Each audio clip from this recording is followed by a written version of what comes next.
শাশুড়ি মা বাড়িতে নেই, তাই রান্না আজ আমি বসিয়ে দিলাম। ভাত আর ডিম সেদ্ধ বসিয়ে সন্তুবাবুর আবদার যে শুক্তো করতে হবে, তবে হ্যাঁ, দুধ দেওয়া যাবে না।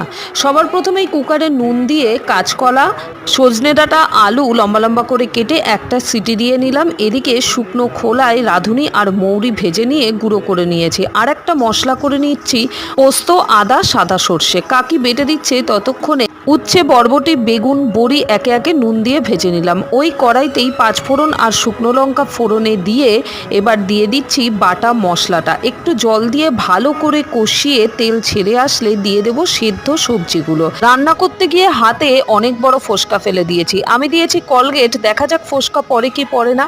এবার দিয়ে দিচ্ছি পরিমাণ মতো জল। খুব ভালো করে মশলা সেদ্ধ হয়ে গেলে দিয়ে দেবো ভাজা সবজিগুলো আর ভাজা মশলা। এবার ঘি দিয়ে গরম গরম ভাতের সাথে সার্ভ করে দাও। ফোসকাটা পড়েনি। সাবস্ক্রাইব।